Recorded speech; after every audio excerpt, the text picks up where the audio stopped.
looked for a way to arrest him because they knew he had spoken the parable against them. You remember how the parable goes? They were the ones. They knew he was talking about them that killed the owner's son. But they were afraid of the crowd, so they left him and went away. So now they try to trap him in his words by asking about paying taxes to Caesar, and the Sadducees try to trip him up with an argument about the resurrection. They're trying to find a way to discredit Jesus because they know what he's saying and doing threatens their whole concept of religion, and everyone is listening to him. He's throwing mountains into the sea. All the regulations and rituals and sacrifices are the basis for their wealth. And that's why ancient kings wanted to have temples in their city, because it was a huge draw. People would come in and they would pay taxes and they would buy the sacrifices, and they had to use the special temple money to do it, and it brought all these pilgrims in. You know, we have the Kentucky Derby in Louisville. It brings in millions and millions of dollars. You can imagine the temple in Jerusalem, the amount of money that came into Jerusalem because of all these pilgrims coming from all over the world to worship there and to change their money into the temple money so they could buy the temple sacrifices and stay there and everything. It was enormous. And so if you were the chief priest, which, by the way, at this time you bought that position, you were the chief priest, you were wealthy, fabulously wealthy. They had a lot at stake here from an economic perspective. So they're trying to find a way to discredit Jesus as he's throwing mountains into the sea. Jesus is bringing all of this down. Well, how did Jesus react to people like that? People who used religion to elevate themselves. This is what he said in Mark 12:38 through 40. As he taught, Jesus said, "Watch out for the teachers of the law. They like to walk around in flowing robes and be greeted in the marketplaces and have the most important seats in the synagogues and the places of honor at banquets. They devour widows' houses and for a show make lengthy prayers. Such men will be punished most severely." This is a clear example of the danger of substituting an interpretation of religion that benefits us in the place of God's original intent. Instead of treating others the way we want to be treated, we try to force others to treat us the way we want to be treated with no regard for their desires. So Jesus paints this picture with just a few well-placed strokes. The self-proclaimed religious experts loved for other people to treat them like they were special. And they like to take for themselves titles of honor and sit in places of honor. Meanwhile, Jesus says that in his time, these religious leaders took away, or he says devoured, widows' houses. Now, I don't know exactly how that worked. I assume that widows were often in challenging circumstances financially, and so they loaned them money at usurious interest rates, and when they defaulted, took their property, left them penniless without any assets at all. Or maybe they ran scams like people do today. Jamaicans, calling to claim you've won a prize. Just wire them the funds to pay for transportation, or work at home scams, or furniture rental scams, or paycheck scams, or tax refund scams. Ways, legal or not, to profit from the uneducated, the inexperienced, the desperate, and the elderly, with no regard for the harm that it causes. That sort of thing. And then he says they covered up that kind of activity, this accumulation of property at the expense of others, with really long prayers prayed in public. They had a very devotional look on their faces. They looked very religious at church. At the same time, they were devouring widows' houses. And no one except Jesus questioned those practices because they were so common. They'd become time-honored traditions. Redefinition was needed in first century religion. Jesus is saying that true religion isn't what most of the Pharisees and Sadducees and teachers of the law thought it was. They thought that true religion was a system of religious requirements and rules by which God differentiates between the righteous and the sinners. Specific methods and practices of worship combined with legal moral rule keeping that allows one to distinguish between those God favors as opposed to those God condemns. Well, tonight we're going to be looking at what Jesus says is truly important. When Jesus says, in effect, let me tell you in a nutshell what religion is all about. And if we're really, truly interested in restoring the Christianity modeled in the New Testament, then there's no room to neglect anything that Jesus said was important. And if Jesus says something is most important, then we cannot ever justify neglecting it or relegating it from its status of first importance and greatest emphasis. His statement comes out of an exchange with another religious expert. This particular teacher of the law was impressed by the way Jesus answered the Sadducees. And instead of trying to trap Jesus or find some way to discredit him, he takes the opportunity to ask this master rabbi the same question we should all be asking. Of all the commandments, he asked, which is the most important? Now, according to a couple of Bible class teachers I had growing up, that is not a right question to ask. No one should ask that question, which is the most important commandment, because they taught me there are no more important or less important commands in the Bible. But apparently Jesus would disagree with them, because he actually answered the question, what is the most important of all the commandments? And I think we'd all agree that it's no small matter to say that of all the commandments, both stated and implied in the Bible, one of them would stand out above all the others. So when Jesus actually named a commandment that's more important than all the others, I think all of us who follow Jesus would surely want to emphasize that commandment and make sure that everyone understood it, even if they didn't understand anything else in the Bible. The most important command.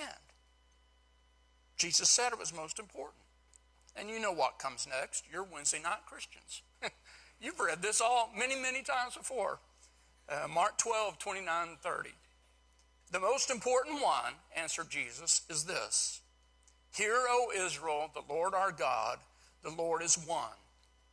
Love the Lord your God with all your heart, and with all your soul, and with all your mind, and with all your strength. And you know, when Jesus said that's the most important one, this particular teacher of the law, was not at all surprised. After all, that was the most famous command in the entire Old Testament, in the entire law of Moses.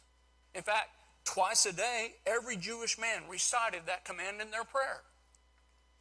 They call it the Shema. And every morning when they would rise, and every evening before they would go to bed, they would recite those words. Even today, Orthodox and conservative Jews recite the Shema every morning and every evening. The Lord our God, the Lord is one. Love the Lord your God with all your heart, soul, and strength. But Jesus continued. The second is this. Love your neighbor as yourself. There is no commandment greater than these. Now, the lawyer didn't ask for the top two. But for some reason, Jesus felt that he should share the second greatest commandment as well as the first. Jesus gave him the top two, I think, because the second one was the one the lawyers and the Pharisees were breaking in their misguided and self-serving application of the first one. I think Jesus is actually redefining genuine religion here. Jesus is saying that if you want to develop a list of identifying marks of true Christians, of people who truly seek to please God, there's no uncertainty about what should be in first and second place. This exceptional teacher of the law understood that too. In Mark 12, 32 and following. Well said, teacher, the man replied. You are right in saying that God is one, and there is no other but him. To love him with all your heart, with all your understanding, and with all your strength, and to love your neighbor as yourself is more important than all burnt offerings and sacrifices. When Jesus saw that he had answered wisely, he said to him, "You are not far from the kingdom of God." Now here's the problem. I've heard several sermons preached on the distinctive marks of the church. These things that indicate whether a church is in agreement with Bible teaching or not. And I've never heard either one of those two things mentioned in one of those sermons. I've read articles, in fact, there are whole books written on what the distinctive marks are of the church, and I've yet to see either of those things on any of those lists. There's something terribly wrong about that. What were burnt offerings and sacrifices? When he said that, Jesus said that he had answered wisely. What are these burnt offerings and sacrifices that are less important than the two greatest commands? Well, they were religious rituals of worship, the stuff that went on in the temple. And this teacher of the law realized they didn't carry much weight with God in comparison to love. Jesus even put it another way in John 13, 34 and 35. He said to his disciples, "A new command I give you, love one another. As I have loved you, so you must love one another." Then he said, "By this all men will know that you are my disciples, if you love one another." So Jesus says, here's the determining characteristic, the distinctive mark of people who follow me, people who are my disciples, that they love one another. That's how all men will know that you are my disciples. That's the distinguishing mark. So I have to say, I've seen quite a few lists, the distinctive marks of the church, and loving one another has never been on any of them. You may say, true, but we all understand that those things are most important, and our list only needs to start with the things that are unique to us. We only need to talk about those things other religious groups have overlooked or misunderstood. We don't need to put love for God and love for others at the top of every list we make. And I want to say, really? When we have controversy in the church, what do we treat as the number one command in importance? Do we act as though love for one another is understood by everyone to be the most important of all Jesus' commands? Or do we act as if our favored tradition or interpretation or distinguishing mark is number one? Here's what I'm saying, and I sincerely believe this is what Jesus is saying. When push comes to shove in a congregation of Jesus' followers, we will be controlled by what we have talked about the most, what we have emphasized the most, what we have clearly said is the most important to us.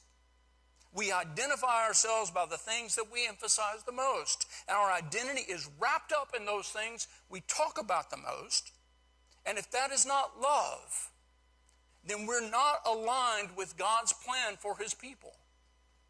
We can't assume that everybody understands that loving each other is the most important thing unless we have made love the most important thing in our teaching and in our examples. You know, there's been a long history of division in the church since Jesus ascended back to heaven. Certainly there have been a lot of divisions in the Restoration movement and Churches of Christ. That movement that we're descended from.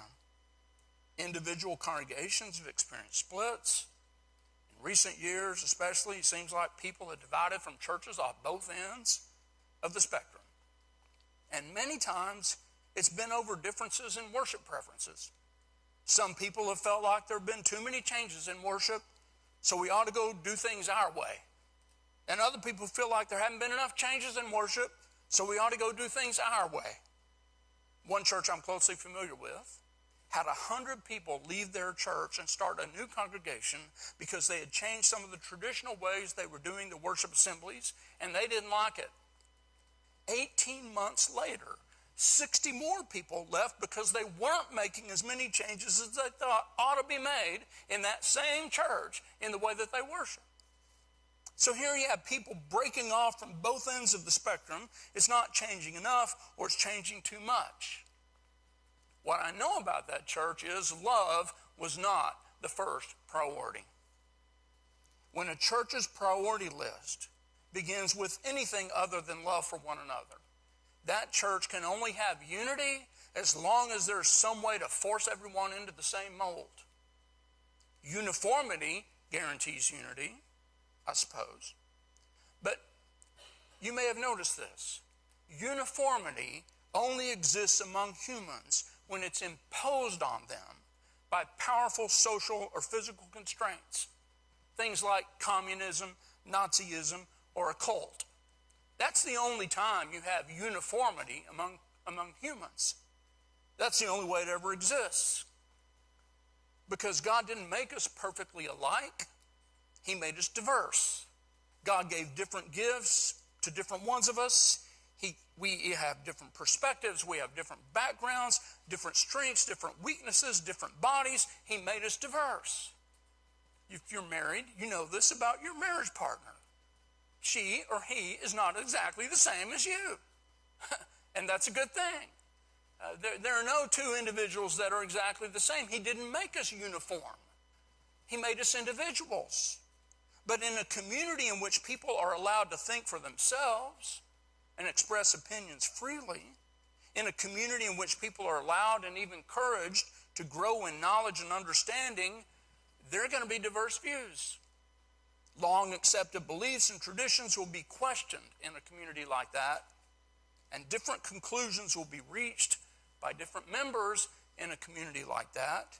But if a church's unity is built on love, as Jesus actually said it should be, if love is the number one emphasis, that church can have unity in spite of the many differences, and it can re-examine its traditions without falling to pieces. As Peter said, love covers a multitude of sins. And I don't think in that context he was talking about how God covers our sins because of his love for us. I think he was saying that when we sin against each other, when we hurt or disappoint or disregard each other, love covers a multitude of sins. I think that's what he was talking about, because the text says, above all, love each other deeply because love covers a multitude of sins. Centuries ago, Bernard of Clairvaux, who, by the way, founded the monk movement that we know popularly as Trappist monks. And there's actually a statue of him down at Abbey of Gethsemane near Bardstown. Kind of interesting. Long time ago, Bernard of Clairvaux outlined 4 levels of love that I think are very helpful to think about from time to time. And with regard to your marriage, whatever, but when he wrote about them, he was writing about our love for God. The lowest level of love, he says, is to love myself. Contrary to what Whitney Houston said, the greatest love of all is to love yourself. He said that's the lowest level of love, to love yourself. And that's about where the scribes and Pharisees were. It's where we are when we put our selfish interests ahead of the good of God's kingdom and program. That person's relationship with the church, who loves himself, is totally in love with himself or herself, is an entirely one-way relationship. Either the church is giving them something they want with no demands in return, or they're gone. You've seen people like that. They're not here on Wednesday nights.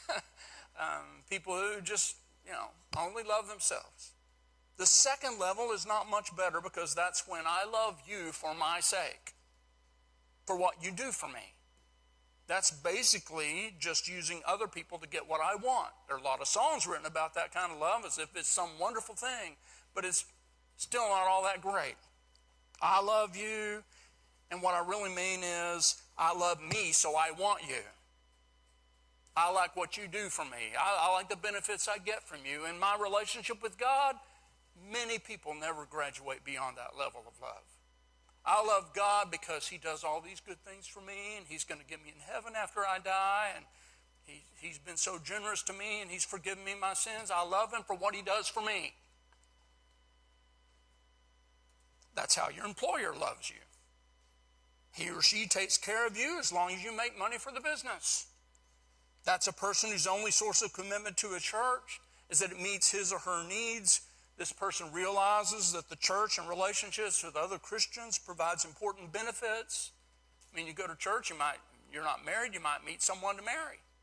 Or you go to church and you're a parent, you might get some good information on how to do a better job with your kids.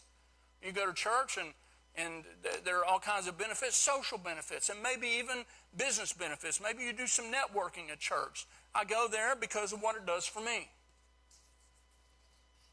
As long as those benefits outweigh the cost, I'll keep going. I love you for my sake. The third level of love that Bernard of Clairvaux suggests is much nobler. It's I love you for your sake. That means I want what's best for you without regard for what you do for me. With regard to people in the church, this person truly loves the church and always wants to do those things that will strengthen and bless the church, even at great cost to themselves. That person will give time, energy, and money to support the church and expects little or nothing in return. You can build strong marriages on that kind of love. That's the kind of love that parents have for their children, or at least ought to have. We love them not because of what they do for us and not because they provide any benefits to us. We just love them for who they are. And it's a great blessing when people attain that level of love for their spouse, for their church, and especially for God. When I love God for who he is and not because of what he does for me, I just love him for who he is. But according to Bernard, there's an even higher level of love than that. The highest level of love, he says, is to love myself for your sake. This level of love leads me to become a better husband for Connie's sake. I can better love my spouse. It leads me to become a better father so I can better love my children. A better man so I can better love and serve God. That's what Jesus meant when he said, love your neighbor as you love yourself. This love requires that one offers his or her best self to others. And that's the kind of love God is calling on you to have for him and for his church. I love me for your sake. Now, we must never allow anything to usurp these principles which Jesus declared to be the most important. What is most important? I heard a country preacher say one time, the most important thing is to keep the most important thing the most important thing. And I guess I'm simple-minded enough. I thought that was profound. I think that could solve a lot of problems for the church. What would happen in the church if every time we were tempted to complain or criticize about something we aren't getting our way on, we stopped and asked ourselves, does what I'm about to say fit with what Jesus said was most important? Is my feeling self-love, or is it loving others as I love myself? But it's easy to forget our most cherished principles in the heat of an argument. Dr. Harry Ironside is a famous preacher in the first half of the last century. Used to tell of an incident from his boyhood when highly respected brethren at a church planning meeting became angry with one another. He was shocked as a boy as he saw this. One man sprang to his feet and clenched his fist and shouted, "I will not allow you to put anything over on me. I will have my rights." And an old Scotsman there, kind of hard of hearing, leaned forward and cupped his ear with his hand so he wouldn't miss any of the proceedings. And he said, "What was that, brother?" "Yes, I didn't quite get your point." "I said, I will have my rights," retorted the man. "But surely you didn't mean that, did you? You insisted on what was coming to you. You'd be in hell."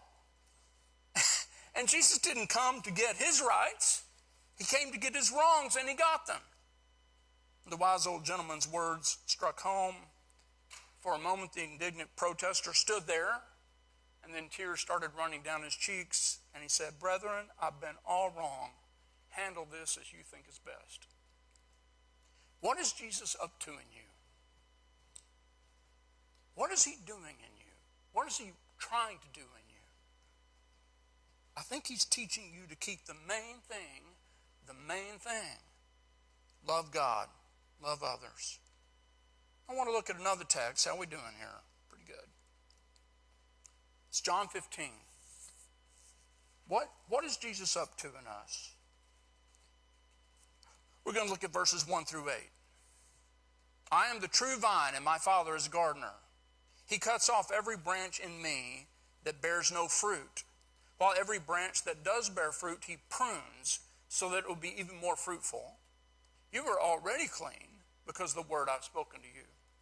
Abide in me as I also abide in you. No branch can bear fruit by itself, it must abide in the vine.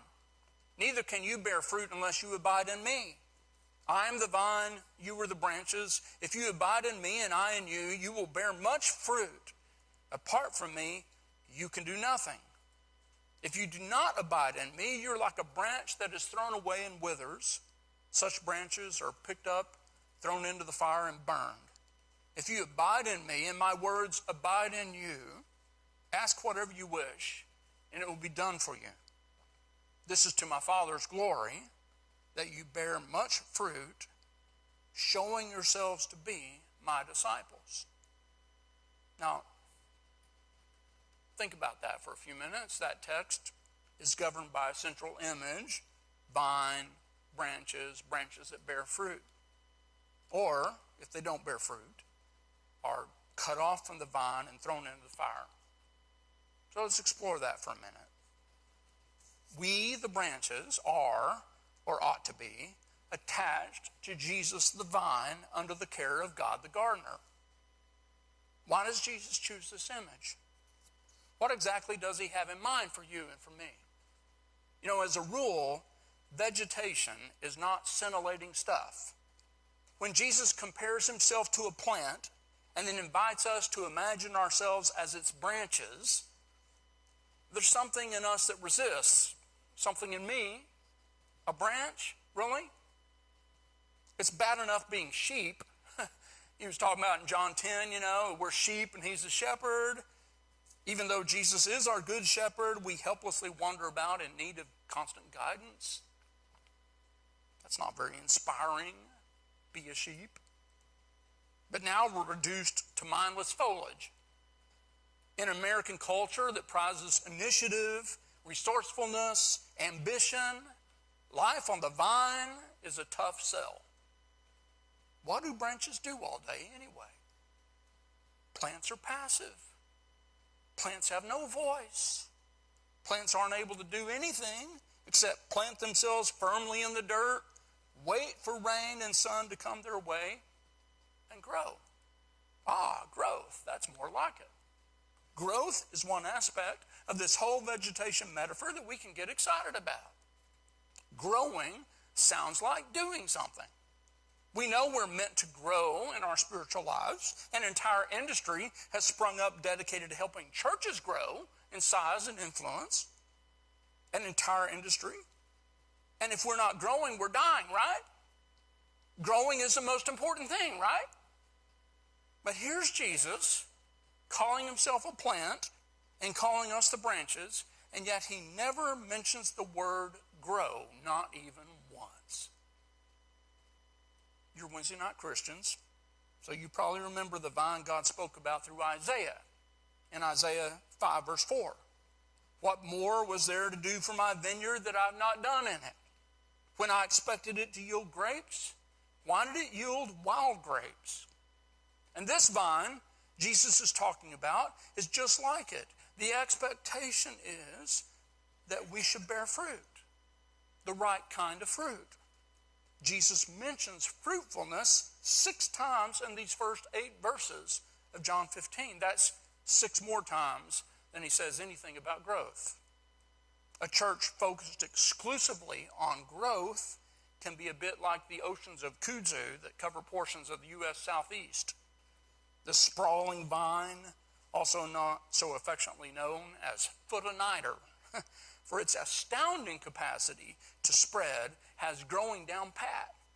It climbs and engulfs trees and telephone poles and entire fields, hogging the light and crowding out other forms of life. But where's the fruit? The measure of a church attached to the true vine is not growth, but fruit. And there's a particular kind of fruit that Jesus has in mind in this context. Verse 9 through 12. As the Father has loved me, so have I loved you. Now remain in my love. If you keep my commands, you will remain in my love, just as I have kept my Father's commands and remain in his love. I've told you this so that my joy may be in you and that your joy may be complete. My command is this: love each other as I have loved you. As we do continue to explore this image of a vine and its branches, there's another word besides fruit that we see repeatedly over and over again, and that word is abide. You know, we're a people drowning in the disposable. From dishes we'd rather trash than wash, to DVD players that are cheaper to replace, or TVs cheaper to replace than to repair. It seems like we throw away more than we keep most days. A repairman was at our house a little while back and took note of the concrete step leading up to our front porch. It had broken loose and sunk an inch into the soil below it, leaving an unsightly gap. He said it would have taken the original installers of that porch about 15 minutes and $5 worth of steel to drill holes horizontally in the side of that porch and install steel rebar as they were pouring the step, and it would be there just fine. But instead, it's broken. They didn't take the 15 minutes or the $5 of steel, and now it would be an incredibly expensive and difficult fix. I tell them we just live with it the way it is. The most troubling aspect of our culture of short-term thinking, impermanence, and disposability is the way even people get tossed aside. Eyes fixed firmly on quarterly results, corporations put a tremendous amount of stress on employees to produce more and more while reducing the workforce, often to the detriment of the long-term health and prosperity of the company. Meanwhile, short-term thinking leads the average middle class and lower middle class Americans to carry unprecedented credit card debt at untold costs, both financial and human.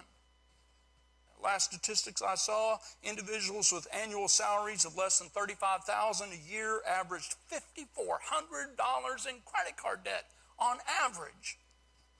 People in the next bracket up, making $35,000 to $49,999 annually, had about $6,700 in credit card debt on average. And too many children in our day are growing up without a stable home life. If you were to ask where they live, they'd probably respond with a blank stare. When those kids ask one another, they don't say, "Where do you live?" They say, "Where do you stay?" The difference is more than semantic. Human disposability has so shaped their thinking that they're asking a different and less permanent question. And into this drive-through world obsessed with the quick fix, the instant message, the fast buck, into this world that disposes even of people comes a voice imploring us to slow down, to dig in, to put down roots and abide. Abide in me, Jesus insists. The word abide feels out of place in our context. How do people shaped by a 24-hour news cycle of spinning, hyping, and forgetting learn a relational practice best imagined in terms of the agricultural cycle of planting, tending, and harvesting? But the command to abide in the true vine comes with the promise that not everything in our hectic world is transient. Abide in me, Jesus commands, even as he promises, I abide in you. There's another feature to this image that caught my attention. Did it yours as we're reading it? It kind of raised a little concern in my mind. This reference to pruning.